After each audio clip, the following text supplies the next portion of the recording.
Radio.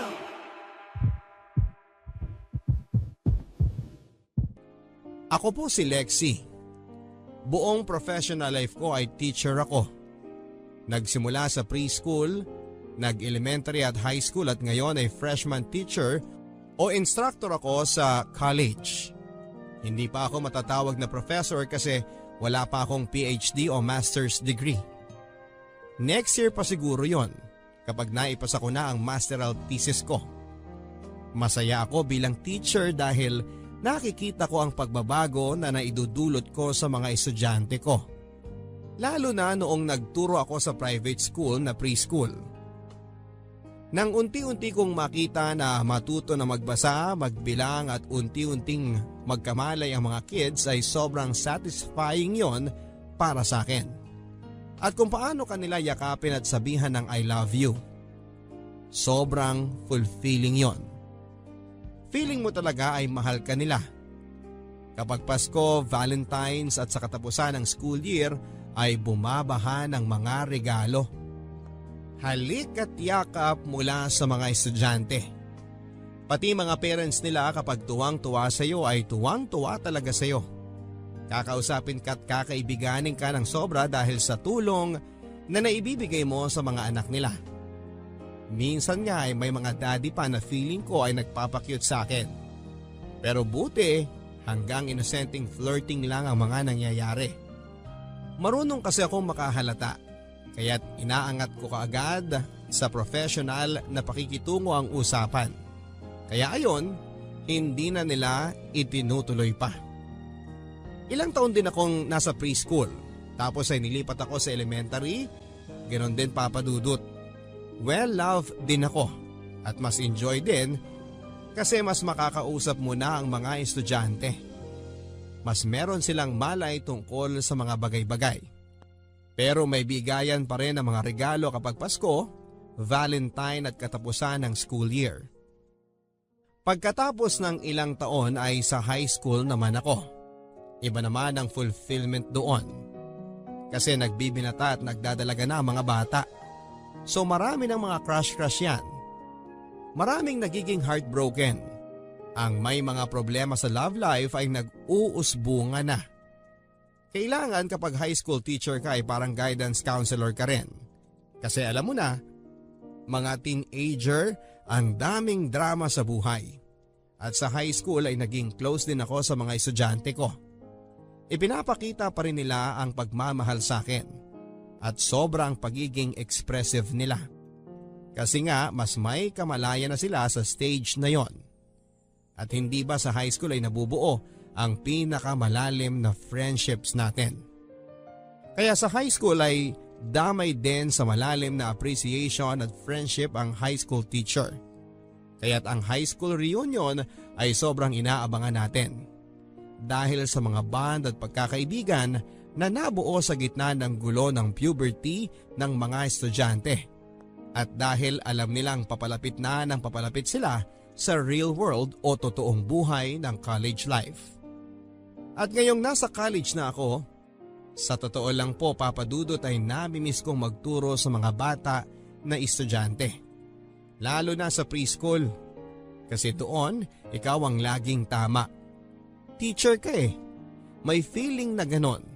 Kasi open na open ang mga estudyante sa lahat ng mga sasabihin mo. Talagang sunod-sunuran sila sa'yo. Kasi ikaw lang talaga ang may alam ng tama at mali. Pero pag palaki sila ng palaki, paedad ng paedad, natututo na silang sumagot at mag-disagree at makipagdebate pa sa'yo kahit na teacher ka nila. Pero ngayong college instructor na ako ay malay ko namang ako ang magtatanong sa sarili ko kung ano ang tama at mali. Naalala ko itong lahat nang mag-usap kami ng high school principal namin, ang boss ko.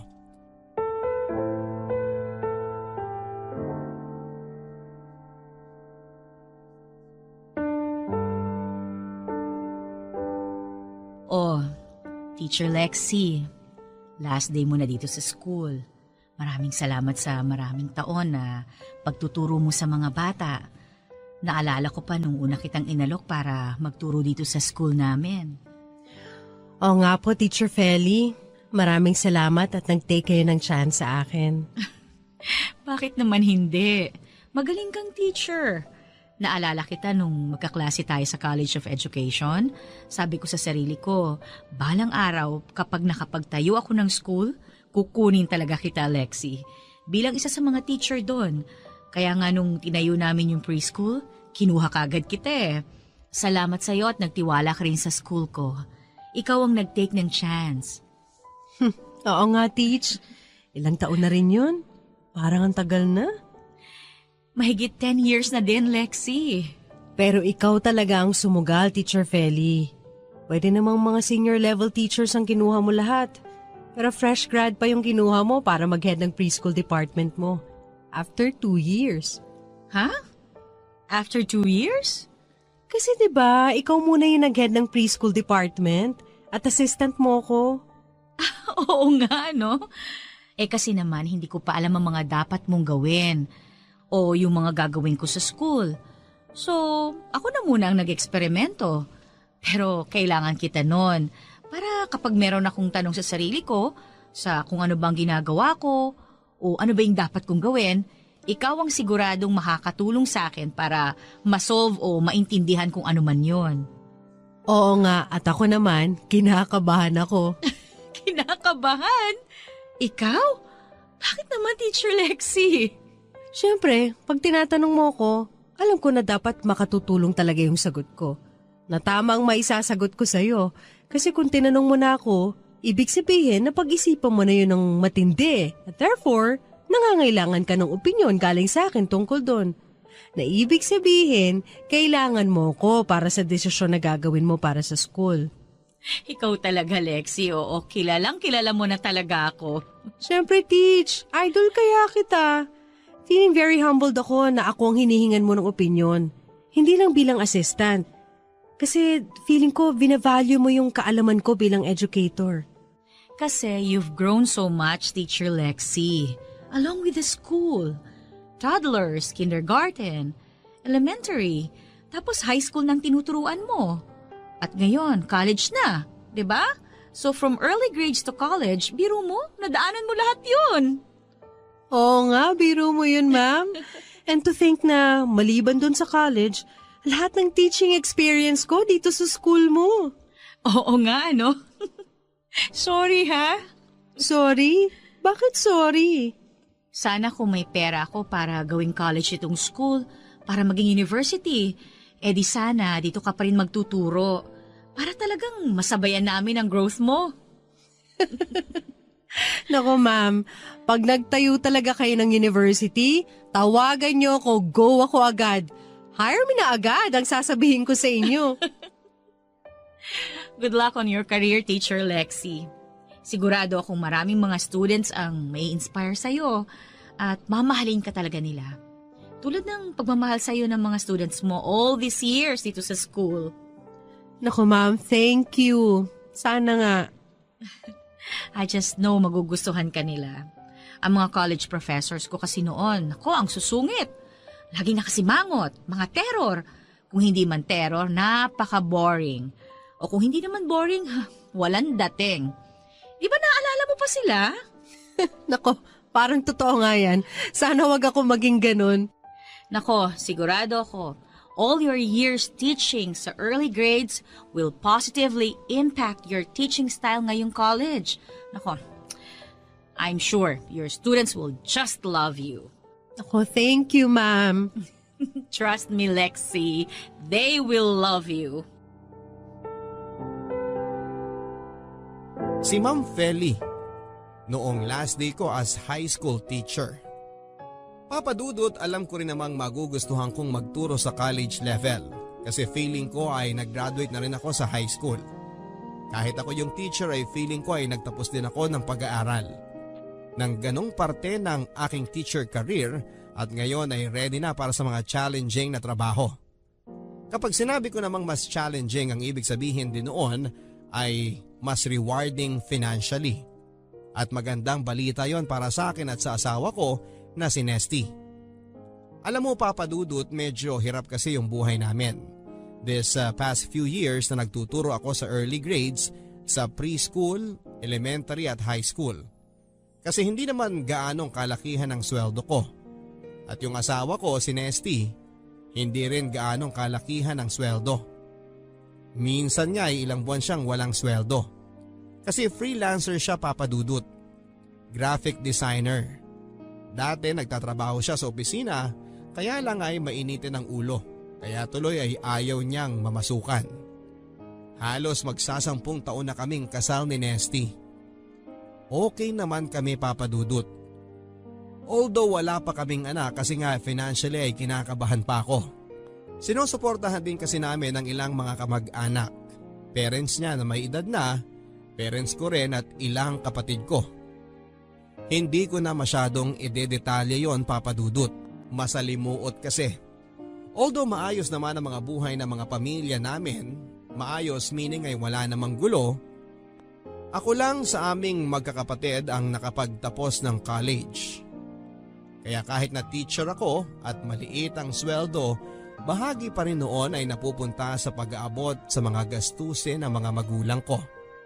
At minsan ay napapautang sa mga kapatid. 3 lang naman kaming magkakapatid. May isa akong ate at isang kuya. Bunso ako.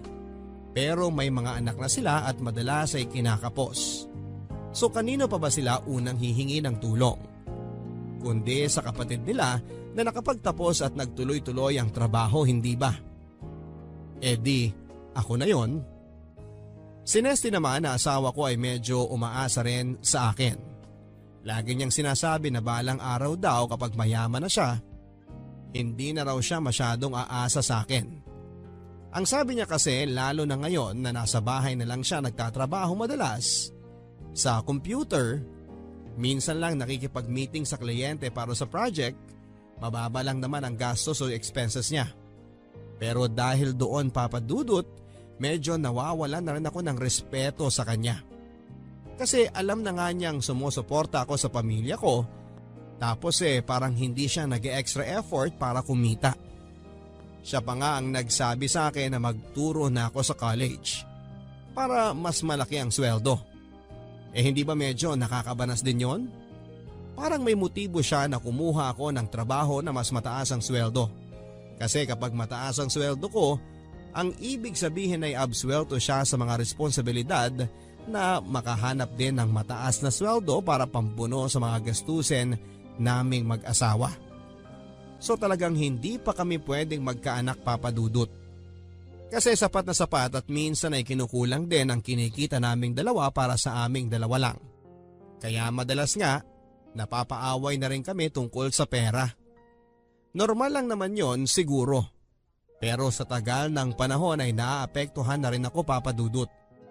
Kasi yung dating nadadaan namin sa biro, ngayon ay nagiging seryoso na. At nagiging away na. Kumusta na sked mo sa university? Ilang units daw ang ituturo mo? Ilang klaseng hawak mo? Hindi naman talaga klase ang hawak ko. Course. College na to, Nesty. Alam ko naman yun eh. Siyempre alam ko ang kaiba ng college at high school. Nakapag-college din naman ako. Pero? O anong pero? Nakapag-college, pero? Pero ano? Hindi nakapagtapos, ganon? Ikaw, ba't nagagalit ka na? Bakit hindi ako magagalit? Diba, biruan natin yun. Ako college, ikaw knowledge. Anong nakakatawa dun? Nesty, ano ba? Ano bang problema? Bakit mainit ulo mo palagi? Hindi ka ba natutuwa na magtuturo na ako sa college? Hindi ka ba natutuwa sa asenso ko? Malaking tulong sa atin to, hindi ba? Oo. Ganun naman pala eh. Nagtatanong lang naman ako tungkol sa sweldo mo. Mas malaki na sweldo mo, hindi ba? Oo nga. Kasi bala ko pumasada na lang. Masada? Oo. Pumasada na jeep. Jeep? Oo, papasada ng jeep. Dito sa atin. Nubaliches hanggang Blumentritt. Nesty! O bakit? Nesty, bakit yun na lang ang gagawin mo? Anong masama doon? Wala ka na ba makuha mga project? Yung dati mo mga contact, hindi ka na binibigyan ng trabaho? Pag namamasada na ako, hindi ko na kailangan ng mga contact. Hindi na nakasalalay ang kabuhayan ko, ang kabuhayan natin, sa mga racket-racket ko na ganyan. Pag namamasada na ako, tuloy-tuloy ang biyahe. Hindi naman nauubusan ng pasahero araw-araw eh. Tuloy-tuloy ang biyahe, tuloy-tuloy ang sweldo. Pero bibili pa muna tayo ng jeep, ganun ba? Oo, sandali lang yun pag regular ka na sumisweldo. Pero, Nesty, Bakit? Ano problema mo? magtuturo na ako sa college. Magiging professor na ako. Oo nga, ano ngayon? Anong kinalaman nun sa pagpasada ko ng jeep? Hindi pwedeng jeepney driver ang asawa ng isang college professor. Kaya nga bibili tayo ng jeep. Ha? Kapag sa atin na yung jeep, hindi lang ako driver. Jeepney operator din ako. Dahil hindi ako namamasukan sa kung sinong jeepney operator, nakukunin lang ang kinikita ko sa pamamasada buong hapon. At pag akong operator at may-ari ng jeep, sa akin ang oras ko kung kailan ako papasada. Kung sa Maynila nga ako kukuha ng prangkisa, baka pwede pa kitang sunduin dun. Isasabay ko sa tapos ng klase mo. Tapos sabay ka na sa akin pag-uwi. Hindi mo na problema ang pag-commute. Yan talaga ang gusto mo? Oo. Pasado ba sa'yo ang plano ko? Papa Dudut, hindi pasado sa akin ang plano ni Nesty. Bagsak na bagsak. Kung kailan naman ako magiging professor sa kolehiyo, ganun pang bibiglain niya ako ng asawa ko na magiging jeepney driver siya. Wala yon sa plano ko. At sigurado akong wala naman talaga yon sa plano niya nang magpakasal kami. Hindi man siya nakapagtapos ay matalino at may abilidad naman ang asawa ko. Kahit dati pa. Alam ko naman na meron siyang ibubuga. May talent naman siya, Papa Dudut, sa pagdidesenyo ng brochure at poster. At sa printing, hindi lang siya siniwerte sa mga napasukan niyang mga ahensya. Nang una kaming magsama ay mas malaki ang kinikita niya kaysa sa akin. Papa Dudut, sorry pero sasabihin ko na. Kung bala kong maging asawa ng driver, edi sana sinagot ko na yung tricycle driver na pumorma sa akin ng elementary school teacher pa lamang ako. Ang dami yata mga driver. Hindi ko nga mabilang sa daliri ng kamay ko na gustong makipag-date sa akin noon. Ang sabi nila kasi ay ang ganda-ganda ko raw. Biniro pa nga nila ako na artistahin daw ako. Pero lahat sila ay hindi ko pinansin. Tinatawanan ko lang lahat sila. Wala namang problema sa pagiging driver. Marangal na propesyon yon. Pero hindi ko kailanman nakita ang sarili ko na may asawa na driver. Tricycle man o taxi o truck o bus. At lalong hindi ko kayang tanggapin na magiging asawa ako ng jeepney driver. Sa totoo lang, simula ng pag-uusap na yon ay talagang na-turn off na ako sa asawa ko. Parang biglang nawala ng drive, ng ambisyon. Parang nag-give up na siya na umasenso sa trabaho niya sa pamamagitan ng pagpapayaman sa abilidad niya sa computer graphics at disenyo. Ngayon, kung na-inlove ako sa kanya noong una pa lamang at driver na siya dati pa, edi pwede pa yung ganon. Magiging kami kahit na ayaw ko sa driver. Kung na-inlove ako sa kanya nung mulat na mulat ang mata ko. Naintindihan naman niya yon, hindi ba, Papa Dudut? Kung simula pa lang ay driver na siya at na-inlove na ako sa kanya, edi okay lang. Pero ngayon, pagkatapos ng ilang taon ay bigla na lang siyang magiging driver kung kailan malapit na akong maging professor. Ayoko naman ng ganon. Hindi yon kasama sa plano ko, Papa Dudut. Simula pa lang sa first day of classes ay masaya na ako, Papa Dudut. Bibo ang mga estudyante. Masyado nga yatang bibo. Ang dami nilang tanong. Kung ang personality ng mga bata ay nakakatuwa noong maliit pa sila, mas lalo na ngayong nasa college na. Nagulat ako. Kahit na sabihing ako rin ay naging college student once upon a time, ay hindi ko na napredict na ganito ang magiging personalidad nila. Dahil ako naman ay hindi naging ganito nung college. Marami ang classes ko, Papa Dudut.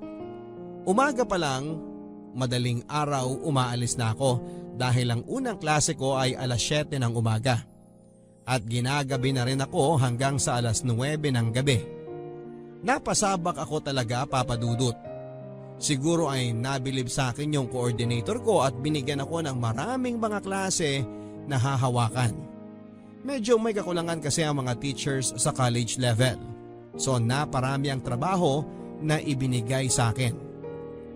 Kung wala ako sa klase, ang libre ko lang na araw ay Lunes at Huwebes.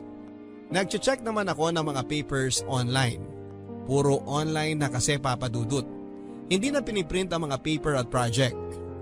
Kaya kung hindi ako nakatutok sa mga klase ko, pagdating sa bahay ay nakatutok naman ako sa computer, nag-check ng mga gawa ng estudyante ko. Kaya't ng unang mga buwan ay talagang nagkalayo kami ni Nesty. Almusal na lang ang naihahanda ko sa kanya. Ang tanghalian at hapunan niya ay hindi ko na alam kung paano ang ginagawa niya. Nag-iiwan naman ako ng pera pero konti lang yon. Marami namang mga karinderya sa paligid namin so malamang ay doon na siya kumakain. Ako naman ay kumakain na ako malapit sa school bago umuwi kasama ang mga co-teachers ko na mga baguhan din halos lahat. At minsan ay sinasabayan ako ng mga estudyante ko. Wala na akong magawa tungkol doon, Papa Dudut. Pag tinatabihan nila ako sa cafeteria ng school ay tinatiming nila na nakapagsimula na ako. So hindi na ako makakatanggi o makakalipat ng upuan. Okay naman sila, Papa Dudut. Siyempre noong nagtuturo ako noong elementary at lalo na noong preschool ay sanay na ako na niyayakap ng mga estudyante ko. Minsan nga ay humahalik pa. Pero ngayong college, malay ko ba naman na meron ding iba na gano'n ang balak. Okay class, nabasa niyo na ba yung sinend ko na link sa online group natin kahapon? Doon ang basihan ninyo para sa paper na kailangan ninyong ipasa 2 weeks from now. Ma'am Lexi, 2 weeks lang? O bakit anong problema doon? 2 linggo ang binibigay ko na allowance sa inyo. 14 na araw ang meron kayo para isulat yung paper. Enough na yun ah. Ma'am, baka kulang po yun. Bakit naman kulang yun? Ma'am, syempre pagbubutihan namin yung pagsusulat nun. May research. Maraming research. Alam ko naman yon na maraming research. Kaya nga ginrupo ko kayo, 'di ba? Kasi kapag group work, mas marami kayo magre-research at tulong-tulong kayo sa pagsusulat. Ma'am, ibig sabihin nun, magmi-meet pa kami pagkatapos ng klase. Magmi-meet kami madalas. Maraming mga meeting para pag-usapan yung mga research namin at kung paano namin isusulat. Tsaka kung sino yung magsusulat at kung ano yung gagawin ng iba. Ganon talaga ang group work. So kailangan gamitin ninyo ang oras ninyo ng maayos, efficiently. Hindi pwedeng puro chismisan at chikahan lang ang mangyayari pag group meeting. Para maipasa ninyo ang papers ninyo on time. Ma'am, paano na yung mga love life namin? Ha? Ano? Paano na yung oras namin para mag-date? Na makipagkilala sa ibang tao? Yung social life namin, ma'am. Importante rin yun, alam nyo na. Hindi. I disagree. Sa buhay ng estudyante, ang pag-aaral ang importante. Yun dapat ang focus ninyo. Hindi ang love life. O sige ma'am. Tama kayo. Tama ako? Bakit nga naman makikipagkilala pa kami at maghahabol ng love life? Kung nasa loob ng klase dapat ang focus namin. Hindi sa love life, tama? Oo, tama. Buti alam mo. Kaya buti na lang dito sa classroom makakahanap na kami ng love life. Hindi ko alam ang ibig mong sabihin. Malinaw kasi sa akin na dito pa lang sa loob ng classroom, nakita ko na ang taong mamahalin ko at magmamahal sa akin. Loko ka rin ano? Kung ganun ang kailangan kong maging, para pansinin ako ng gusto ko Di ako na ang pinakalokong lalaki sa mundo. Sige, bahala ka. Sabi mo Ano nga ang pangalan mo? Ian. At ikaw naman si Lexi? Excuse me? Ma'am Lexi ang tawag mo sa akin. Okay. Ma'am Lexi. Okay. Tama na nga to. Anything else? May mga tanong pa kayo? Ako, may tanong pa ako. Yes, Ian. Ano kaya ang tanong mo? Ngayong magkakilala na tayo, pwedeng humingi ng hug?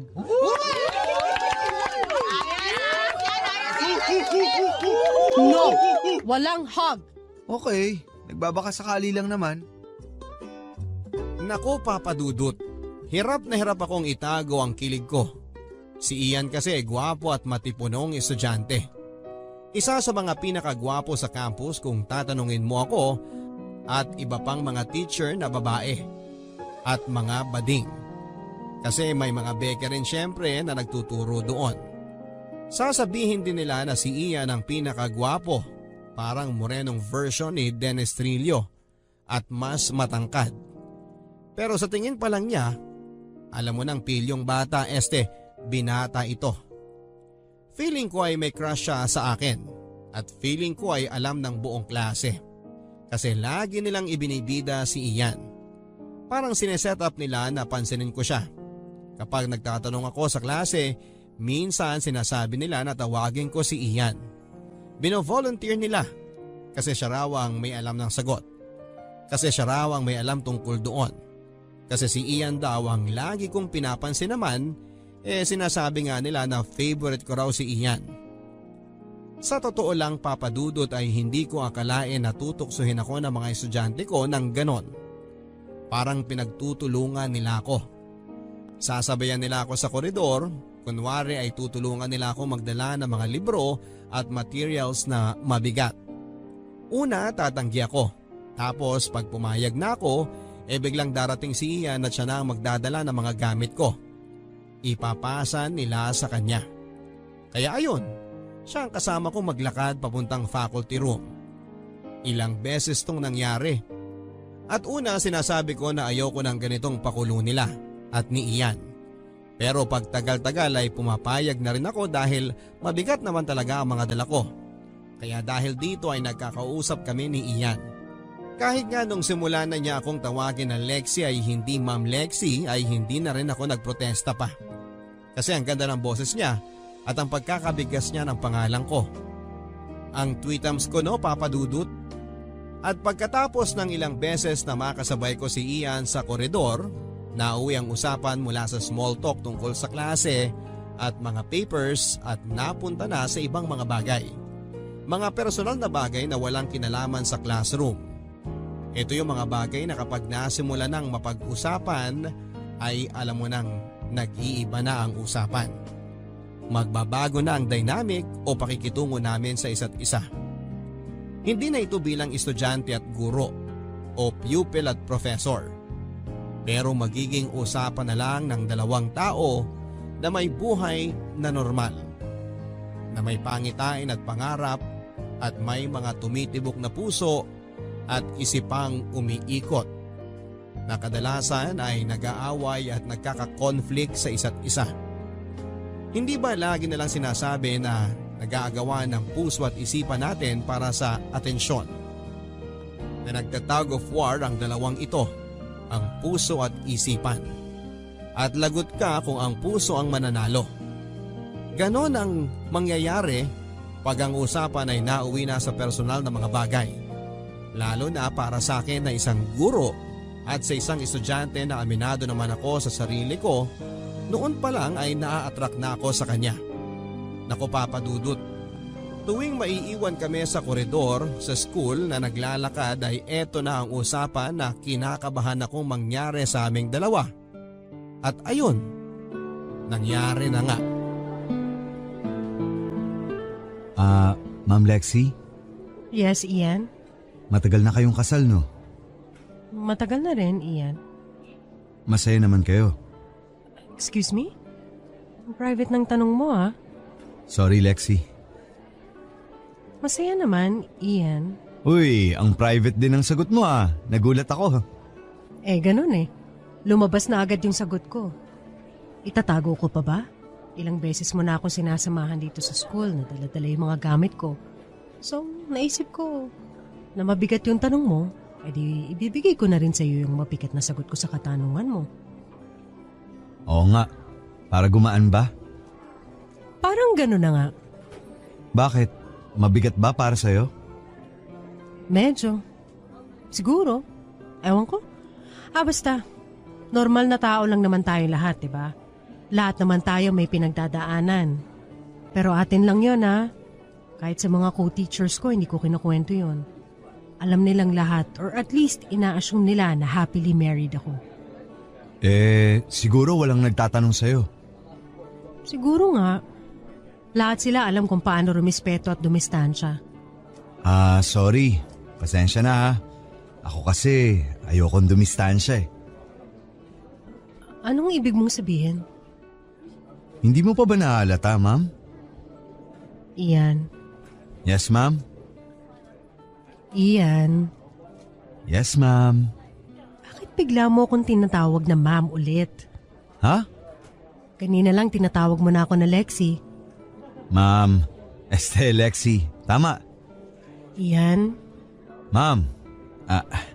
Lexi? Tinatanong mo ba ako kung nakakahalata ako? Yes, ma'am. Ay, sorry. Lexi. Yes, Lexi. Ang tanong ko naman sa'yo, ikaw ba hindi nakakahalata?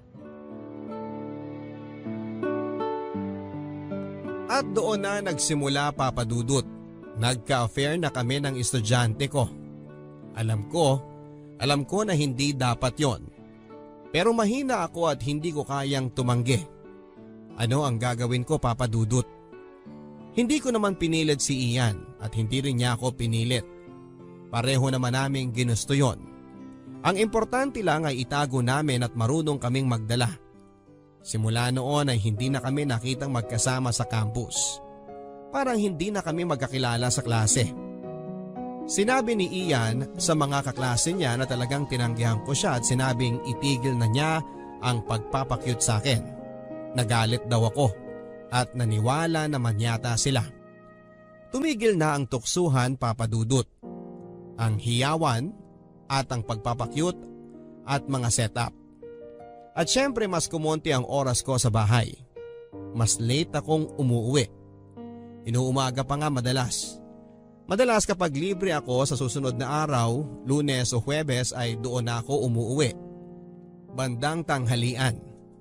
Syempre si Nesty nagsususpetsya na rin na merong nangyayari na hindi niya maipaliwanag. Kaya ayon, ako ang hinahanapan niya ng paliwanag. Mas madali kasi kung inuumaga ako para hindi na kami magkaharap ng asawa ko. Pag dumarating ako, tulog na siya. At pag aalis ako, kung hindi man siya tulog, ay wala siya sa bahay o busy na may kausap sa internet na kliyente tungkol sa project. Madalas naman ay talagang tinatakasan ko na siya. Magugulat na lang siya na wala na ako sa bahay at hindi ako sumasagot sa mga text niya. Hindi naman niya ako matawagan sa cellphone kasi laging walang load yon. Ako ang naglo-load sa kanya. Ang pamilya ko ay napapabayaan ko na rin. Hindi ko na sila binibisita. Sinasabi ko kay Nesty na bumibisita ako sa kanila pero ang kasama ko lang ay si Ian. Nagpapadala lang ako ng pera sa pamilya ko pero nagtitext ako lagi na hindi ako makakadaan. Ano bang nangyayari sa akin, Papa Dudut? Ilang buwang nagpatuloy ito hanggang sa dumating na lang sa school si Nesty na hinahanap ako. At nang mahanap niya ako, nagkagulo na. Hindi ko naman nakalain na magkakaganito, Papa Dudut. Relihiyoso naman akong babae. Nagsisimba ako palagi, pero noon lang. Pero Papa Dudut, kahit dati pa ay gusto kong laging tama ang gagawin. Kaya nga ako naging teacher Kasi importante sa akin na tama ang gawin ko. Hindi ko dapat pinipili ang mali. Pero bakit sa ganitong pagkakataon ay parang ang mali pa ang pinili ko?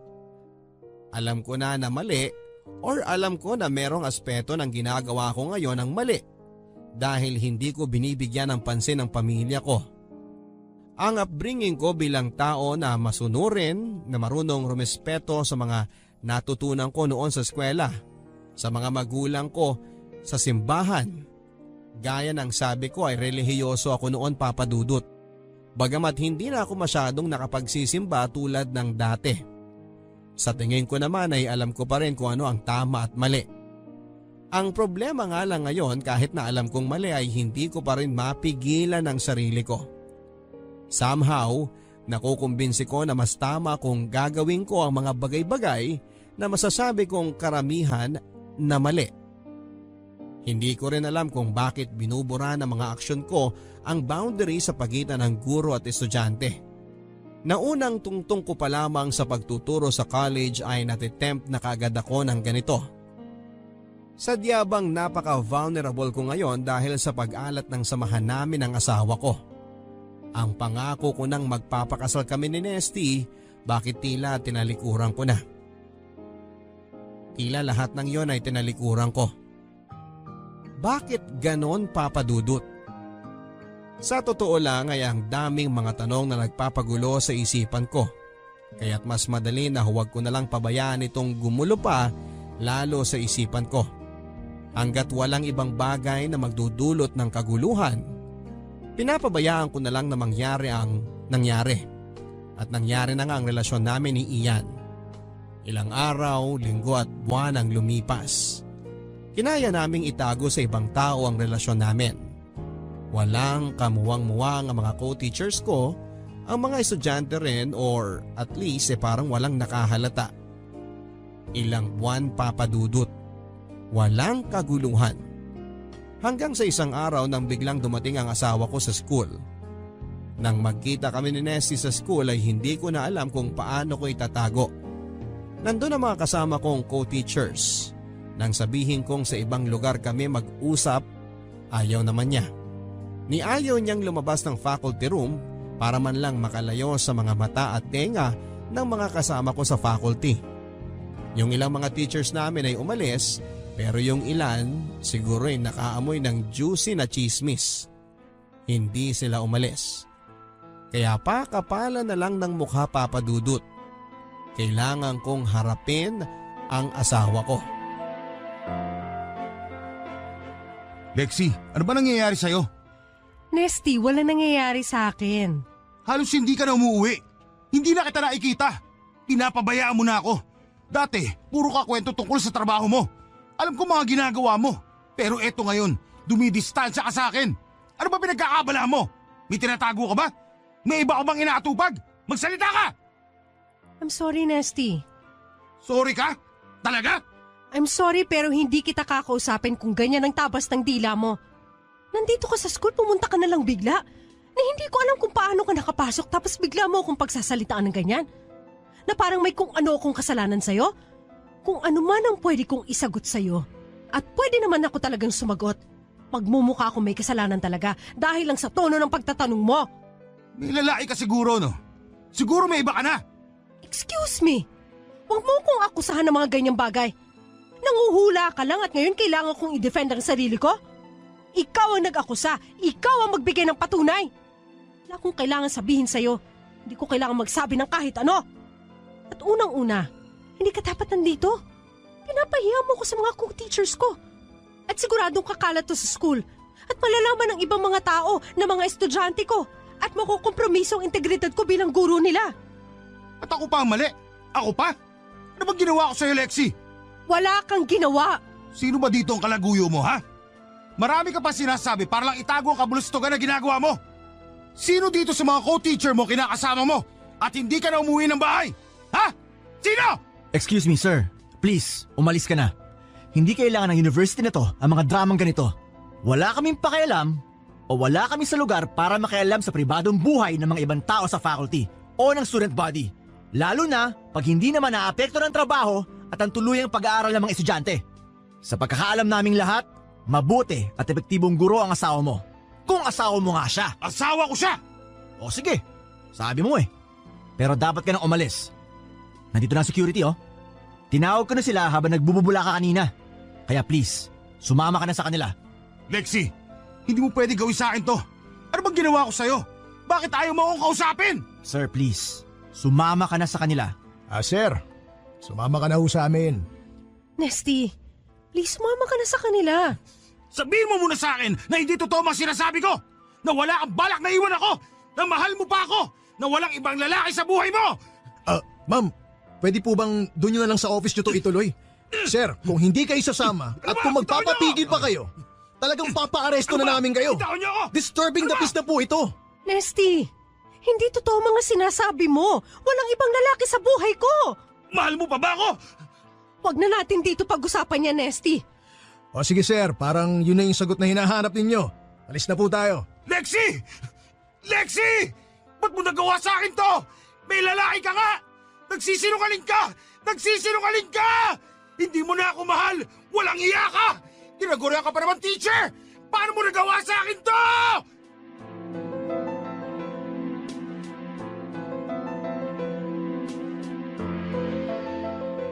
Pinaalis nila sa school si Nesty, Papa Dudut. Yung mga malalaking security guard sa gate, babae at lalaki sila, dumating para i-escort si Nesty palabas. Siyempre nagwala siya at nagsisigaw. Pero I guess, iba na ang mundo ngayon. Dahil tulad ng mga iskandalosong news sa panahon na to, madali siyang makalimutan. May bulong-bulungan pagkatapos tungkol doon sa asawa ng isang professor na nagwala at inescort palabas ng mga security guard. Pero tulad nga ng sabi ko ay madaling nakalimutan ang pangyayari. Nagkaroon ng konting tanungan sa faculty room pagkatapos noon. Tinanong lang nila kung okay lang ba raw ang buhay asawa ko. Sinabi ko lang na talagang nagkakalabuan na kami ni Nesty. Na umaasa siya sa akin para kumita at itaguyod ang pamilya namin. Na gusto lang niyang maging jeepney driver. Na ang inaabangan lang naman niya ay ang mas mataas ko ng sweldo dahil sa college na ako nagtuturo. Ang sinabi ko sa mga co-teachers ko na yon lang naman talaga ang mahalaga kay Nesty at hindi ako. Hindi ako na asawa niya. Hindi ako na partner niya na umangat ang estado sa buhay at karir bilang guro. Sinabi ko sa kanila na wala namang pakialam si Nesty sa ibang tao bukod sa sarili niyang interes. Sa sarili niyang mga hangarin. At sabi ko, yun din ang dahilan kung bakit wala pa kaming anak. Dahil hindi ko kayang magkaroon ng anak kung alam kong si Nesty ang magiging tatay. Walang ambisyon. Umaasa lang sa asawa. Hindi sumusuporta sa asawa niya. Nagsinungaling ako, Papa Dudut. Talagang dinagdagan ko ang kasinungalingan sa kwento ko. Totoong nagkakalabuan na kami pero mahal din naman ako ni Nesty. Pero totoo naman na hindi ko gustong magkaanak sa kanya dahil ayaw kong may ganong pagmamanahan ang magiging anak ko. Pero sinabi ko kay Nesty na mahal ko pa rin siya. Naging malamig ang samahan namin pagkatapos pero hindi rin ako himawalay sa kanya. Hindi ko kasi kayang gawin yon dahil kung ginawa ko yon, lalong magsususpecha ang faculty. Mas mabuti nang panatilihin ang ganong estado ng kasal namin kesa humiwalay at magkaroon pa ng kung anong kwento na dapat kong ilahad sa kanila. Ang importante na lang sa akin noon ay kung paano ko maipagpapatuloy kung ano ang meron kami ni Ian. Hindi ko alam, Papa Dudut, kung bakit. Pero siya na ang nakikita kong kinabukasan ko. Alam kong mali pero dito na ako tutungo. Kaya't biglang gulat ko na lamang nang kausapin ako ni Ian pagkatapos ng isa naming pagtatagpo. Lexi, matatapos na ang taon. Oo nga. Salamat matatapos na ang school year na to. Bala ko lumipat ng course, Lexi. Talaga? Anong course? Lilipat din ako ng campus. Anong ibig mong sabihin? Agriculture sa Los Baños. Ian, paano na tayo? Lexi. Pwede ako magturo doon sa Los Baños. Lexi. Madali naman mag-transfer doon. Actually, maganda nga doon. Maaliwalas. Preskong-presko ang hangin. Pwede tayo magrenta ng apartment na off-campus. Ako na bahala.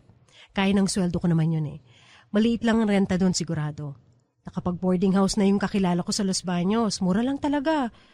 Dito lang naman sa Manila sobrang mahal ng renta ng mga bagay-bagay. And ang balitaan ko, maraming bakante sa faculty nila. General education naman ang tinuturo ko, so pasok pa rin ako doon. Teka, mag-email na kaya ako ngayon habang maaga. Para umandar na, mag-apply na ako agad-agad para pagdating ng June, o kahit summer pa lang, makapagturo na ako doon. Lexi, ano ba? Bakit? Anong problema? Ito na nga ako, inuunahan na kita para smooth ang transition natin doon sa Los Baños. Aba, malaking move yata yun. So mabuti pa, asikasuhin na natin ngayon bago pa tayo lumipat doon. Lexi, hindi tayo lilipat doon. Ako lang. Hindi tayong dalawa. Mag-e-enroll ako doon. Magta-transfer ako ng course. At ikaw, hindi ka susunod sa akin. Hindi ka magiging faculty doon. At lalong hindi tayo magsasama sa loob ng isang apartment sa campus. kung sa labas ng campus? Kahit sa loob o labas ng campus, hindi tayo magsasama. O sige, madali naman magpunta sa Los Baños. O di kaya, bibisitahin na lang kita pag weekend. Madali lang yun. No, Lexi. Anong no, Lexi? Tapos na to. Anong tapos? Tapos na. Hindi mo ba nakukuha yun? Hindi ba teacher ka? Bakit ang hirap mong umintindi? Tapos na ang relasyon natin. Ayoko na. At kung alam mo ang makakabuti sa'yo, dapat ayaw mo na rin. Iyan. Bakit ka nagsasalita ng ganyan? Dahil ayoko na. Malinaw. May iba pa bang rason na kailangan para itigil tong relasyon na to? Bukod sa ayaw ko na? Paano nararamdaman ko? Sa tingin mo ba ayaw ko na? Paano mo itutuloy? Ayaw ko na nga. Ayaw ko na sa relasyon na to. Iyan, bakit mo bigla akong tinatrato ng ganito? Ilang buwan na nating inaalagaan to. Ilang buwan ko tinaya ang reputasyon ko bilang teacher sa college. Sa panahon na ginugol mo para sa UIN ako pagkatapos ngayon, buong-buo ko nang binibigay yung sarili ko sa'yo, bigla mo ako isasantabi na lang at itatapon na gano'n-gano'n na lang. Yes, ma'am. Tapos na ang lesson. Tapos na ang school year. Isang sem lang naman tayo nagsama talaga. Kung bibilangin mo, di ko rin naman akalain na tatagal tayo ng ganito. Iyan, huwag ka magsalita ng ganyan. Alam ko pareho tayo ng nararamdaman. Hindi mo pwedeng ipagsinungaling yun. Nararamdaman ko rin na minahal mo ko. Ramdam na ramdam ko yun. Oo, minahal din kita. Totoo naman yun. Pero hindi na dapat ito magpatuloy. Bakit? Ano to? Bigla ka nagkaroon ng konsensya? Please, tama na ang drama na to, Lexi. Huwag na nating dagdagan ng drama. Anong drama? Bakit? Naghiwalay ba kayo ng asawa mo? Bakit hanggang ngayon nagsasama pa rin kayo? Pagkatapos ninyong mag-away sa faculty room at pagkatapos mong sabihan ng mga co-teacher mo na patay na ang relasyon nyo, bakit hanggang ngayon sa kanya ka pa rin umuwi? Dahil kahit ano mangyari, kasal pa rin kami. Hindi ko basta siya may hiwalayan at mas madali para sa akin na magsinungaling sa kanya kaysa sasabihin ng totoo at malagay pa sa kapamakan ng sarili ko. Dahil kung nalaman niya ang totoo, baka mapatay pa niya ako. Buti nang ganito, nagtatago tayo. Mas gusto mong nagtatago tayo? Magaling naman tayo magtago eh. Ayoko nang magtago, Lexi! At kung pipilitin mo pa akong magtago, itigil na natin ang relasyon na to. Ang hindi ko maitago ngayon, ang katotohanan na hindi na kita mahal. Hindi mo na ako mahal? Pero bakit mo ko sinuyo? Alam mo naman ang kabataan, mapusok. Na-attract ako sa'yo. Totoo yun. Pero yun lang yun. At na-develop ako. At naging seryoso. Pero tulad ng maraming bagay, lumipas din siya. Tumagal ng kaunti, pero lumipas pa rin. Kaya Lexi... Huwag mong sabihin. Please! Huwag mo akong hawakan. Huwag mo sabi akong hawakan. Hanggang dito na lang. Pagkatapos noon ay ilang beses na lang kaming nagkita, Papa Dudut. Pero feeling ko ay napipilitan na lamang si Ian sa akin. Dahil naaawa siya siguro. O dahil hindi niya lang alam kung ano ang mangyayari kung bigla na lang siyang hindi magpakita sa akin. Baka feeling niya ay magwawala ako. Mag-iiskandalo. Alam ko kasi kung saan siya nakatira. Kilala ko kasi ang mga kaklase at kabarkada niya. At halata niya na parang masisiraan na ako ng bait. At hindi ko siya masisisi kung iniisip niya yon. Kasi talaga namang halos magwala na ako. Nagsimula akong uminom, mag-isa, ang bag ko ay laging may lamang alkohol at nagsimula akong manigarilyo. Sa university ay merong freedom wall sa website kung saan ay kahit sinong ay pwedeng magsulat ng saloobin nila. Anonymous, walang makakaalam kung sino ang nagsulat. Mga estudyante at faculty, mga trabahador ng university pwedeng magsulat doon. Kahit mag-rant o maglabas ng samaan ng loob ay pwede mo dong ilagay nang hindi mabubuking kung sino ang naglagay. Protektado ang privacy mo. Kaya ayun, sulat ako ng sulat doon. Para mga blind item, mga hugot lines. Huwag papatol sa lalaking mahiling magpa-cute dahil ang cute ay ika-cut off ka sa buhay mo. Mga nonsense na ganon, Papa Dudut. Minsan talagang kapal mukha nang nilalagay na mahal kita, bakit mo ko iniwan? Parang title ng kantang kasuklang-suklamang titulo. Alam kong kailangan kong maisaayos ang buhay ko pagkatapos noon. Talagang bagsak na ang pagkatao ko, Papa Dudut. Si Nesty talagang dumidistansya na rin sa akin. Parang ilang buwan na kaming hindi nag-uusap. Walang pakialamanan. Kahit sa tinitirhan namin, Papa Dudut, doon sa apartment, para kaming dalawang magka-boarding house na hindi nagkikibuan. Kanya-kanyang bili ng pagkain, kanya-kanyang laba at kanya-kanyang sariling mundo na napakaliit. Kaya't malaking ginhawa nang biglang makakuha ng trabaho si Nesty sa labas ng Maynila. Sa Mindanao pa nga, Papa Dudut. May dati siyang kaklase na biglang kumuha sa kanya bilang company driver. Marunong naman siyang magmaneho kaya't kinuha na niya. Malaki-laki ang sweldo pero kailangang doon na siya manirahan sa matagal na panahon. Ang sabi niya sa akin, pinapili daw siya kung gusto niyang doon na manirahan at pumayag naman siya. Ilang linggo na kaming hindi nagkikita ni Ian at ilang araw na lang ay aalis na si Nesty. Hindi naman matagal na panahon ang lumipas bago siya makapagsimula ng trabaho niya sa Mindanao. Hindi naman sa ibang bansa kasi, Papa Dudut. Hindi kailangan ng kung ano-ano mga papeles at passport o visa o kung ano man. Mga health clearance lang at NBI clearance ay makapagsisimula na siya. Nag-usap kami ni Nesty bago siya umalis. Sa totoo lang, Papa Dudut, ay minahal ko rin naman si Nesty. Siguro kung nagkaanak kami kaagad, baka may pagkakataong pang nagbago siya ng pananaw at pagtrato sa akin. Pero hindi nangyari yon, kaya hanggang kathang isip na lamang kung ano ang posibleng nangyari sa aming dalawa kung nagkaanak nga kami. Pero masaya ako na aalis siya. Hindi dahil sa wala nang patutunguhan ng relasyon namin, Papa Dudut. Masaya ako dahil kahit papaano, magkakaroon na siya finally ng pagkakataon si Nesty para mapatunayan ang sarili niya. Mukha kasing importante ang magiging trabaho niya dahil pinadalhan pa siya ng pera para makabili ng mga damit na maayos na gagamitin niya sa trabaho niya. Ramdam ko rin na may kalungkutan siya dahil aalis siya. At hindi na namin naayos ang samahan namin. Siguro iniisip niya na sana hindi na lang kami nagpakasal, na sana ay nagsama na lamang kami tulad ng sinasabi niya noon. Na sana ay hindi na lang siya nakinig sa akin dahil sinabi kong gusto ko syempre ng kasal.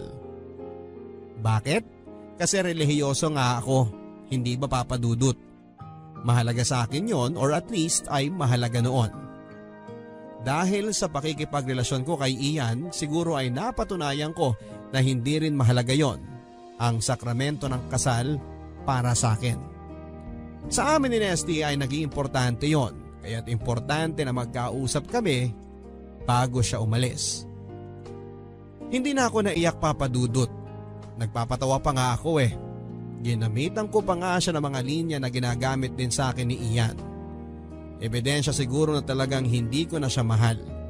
O hindi na ako nanghihinayang na mawalay siya sa buhay ko. At ako sa buhay niya. At kung talagang mahal ko pa siya ay maghuhunos dili akong bitawan sa kanya ang mga salita na galing sa lalaki na naging kalaguyo ko habang nagsasama kaming mag-asawa. Minsan talaga, Papa Dudut, nakakagulat kung gaano katigas ang puso ko pagdating kay Nesty.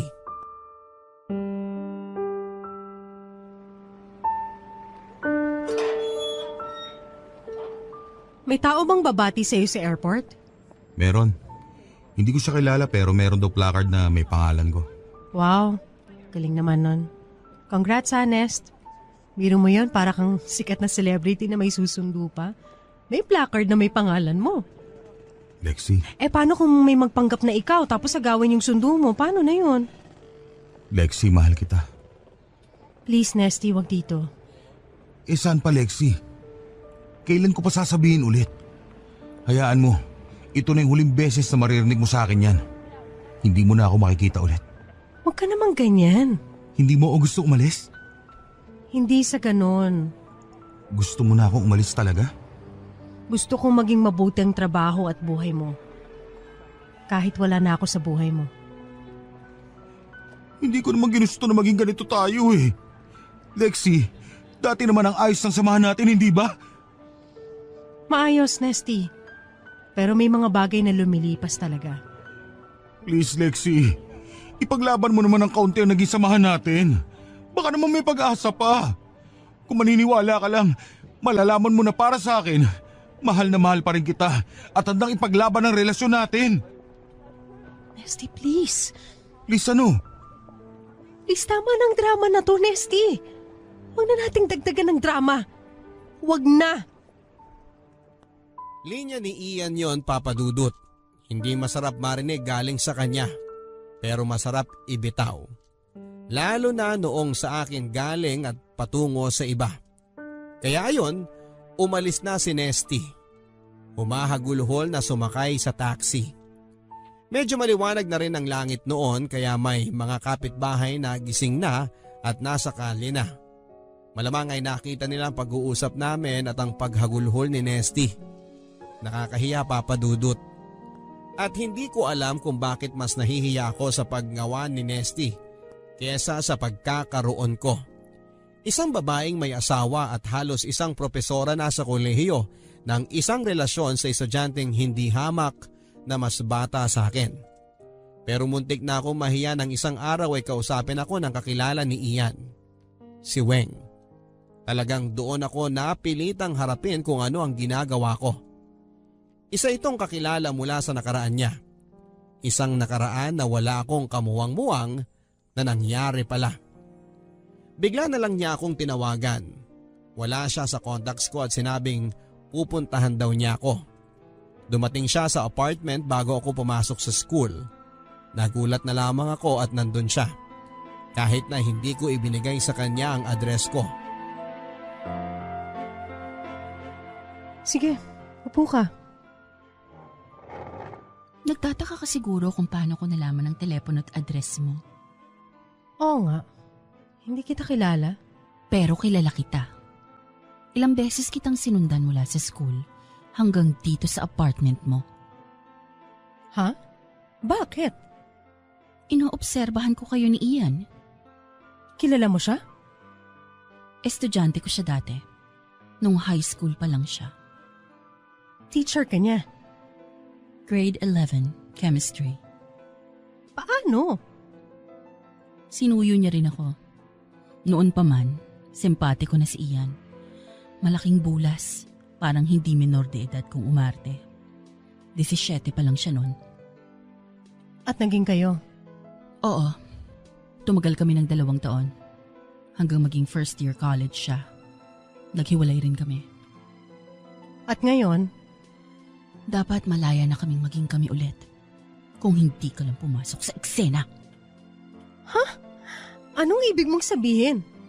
Ngayong nakaraang taon, magkikita kami sana ulit. Pagkatapos ng matagal na panahon. Naging mainit na balita kasi kaming dalawa. Kumalat ang mga chismis. Maraming nakakita sa amin na magkasama. Nakarating to sa mga parents ng school na merong isang estudyante na naging jowa ng isang member ng faculty. Kahit nag-graduate na si Ian noon, kilala pa rin siya ng mga parents at admin. At ang girlfriend niya na teacher ay nagtuturo pa rin sa school ng mga anak nila. Kaya't pinaalis nila ako sa school. I'm sorry, pero hindi ko alam ang kwentong to. Kaya naghiwalay kami ni Ian. Nangako kami na magbabalikan kami pag hindi na mainit ang mga mata ng tao at pag meron na akong ibang trabaho. Sabi ko sa kanya, huwag na kaming magbalikan. Baka doon na natatapos ang kwento namin. Pero mapilit siya. Kami na raw ang para sa isa't isa. At pagkatapos ng ilang taon, mangyayari na dapat yon. At magkakabalikan kami. Kaya lang dumating ka. Gaya ng sabi ko, hindi ko alam ang lahat ng ito. Bakit ba dumating ka pa sa buhay namin? Sinira mo ang mga plano namin. May asawa ka na. Ako, wala. Kaya malaya kaming magkaroon ng relasyon ni Ian. Pero sinuyo niya ako. Alam mo naman kung gaano kasimpatiko si Ian. Nahulog ako sa kanya. Pero may asawa ka na! At hindi mo dapat siya pinatulan pa! Nang makilala ka ni Ian, hindi niya na sinasagot ang mga tawag o email ko, ang mga messages ko, kung ano-anong palusot ang ginagawa niya para hindi kami magkita. Sinira mo ang buhay ko nang dumating ka sa buhay niya! Hindi ko alam. I'm sorry. Halos 1 taon mo akong pinahirapan! At ngayon, finally, hihiwalayan ka na niya at nakuha mo pang ipaglaban ang relasyon ninyo? Bitawan mo na si Ian! Ayaw na niya sa'yo! Hindi mo ba nakukuha yon? Alam ko. Eh bakit ayaw mo pa siyang hiwalayan? Kasi mahal ko siya. Alam mo rin kung ano ang pakiramdam na yon. Oo, alam ko. Itinaya ko ang pagiging teacher ko doon. Iniwan ko ang pagtuturo para sa aming dalawa. Ikaw ba? Kaya mo bang itaya ang pagtuturo mo? Naghiwalay kami ng asawa ko. Iniyakan ka ng asawa mo! Nakita ko siya. Yun yung araw na dapat pupuntahan kita. Pero nagkataon na yun din ang araw na paalis ang asawa mo papuntang airport. Maaga ako dadaan dahil papunta ako sa trabaho. Itinapon mo ang relasyon ninyo ng asawa mo dahil lumandi ka sa estudyante na ayaw na sa'yo! Hoy! Teacher ka rin niya! Kung lumalandi ako, mas nauna ka pa sa akin! Huwag ka nagmamalinis-linis dyan! Pupunta ka rito sa pamamahay ko at sisigaw-sigawan mo ako ng ganyan? At kung umarte ka, akala mo kayo ulit ni Ian? Hindi pa kami tapos ni Ian. Pag matauhan lang siya, babalikan niya ako. Matagal na kayong wala. Kami, sariwa pa ang pagsasamahan namin. Hindi pa uli ang lahat para sa amin ni Ian. Hanggat hindi pa siya lumilipat ng course at ng campus, pwede pa magpatuloy kaming dalawa. Bakit nasabi mo babalikan kanya at pagiging kayo ulit? Anong ebidensya mo? Si Ian ang nagbigay sa akin ng number mo. Bakit mo hiningi ang number ko? Siya ang nagbigay sa akin. Nang sabihin ko sa kanya na alam kong nangyayari sa inyo. Kinuwento niya na ang lahat. Na gusto na niyang kumawala sa'yo. Natuwa pa nga siya nang sabihin kong sinusundan ko kayo. Akala ko magagalit siya. Ako naman, handa nang magalit sa kanya at sabihin lahat ng sama ng loob ko. Pero sinabi niya na mas gusto niyang maging kami ulit kaysa magpatuloy ang relasyon ninyo. Sinabi niya lahat yun? Oo. Ano pang sinabi niya? Malaking pagkakamali raw ang pagsuyo niya sa'yo. Pinagsisisihan niya ang lahat ng nangyari sa inyong dalawa. Kung kakausapin raw kita, yun lang ang paraan para mapamukha sa'yo na talagang wala na kayong dalawa. At tigilan mo na raw siya, Lexie. At doon na durog ang puso ko, Papa Dudut. Isa pala akong pagkakamali. Ako na pumili na ipagpatuloy ang isang mali na bagay at kumbinsihin ang sarili ko na tama ito. At tama ako. Ako pala ang mali. Ako ang kumatawan sa pagkakamali ng ibang tao. Tao na minahal ko at minahal pa rin at handang mahalin pa. Kahit na sinabi na niyang ayaw na niya sa akin, na pinagsisisihan niya ang lahat ng nangyari sa amin.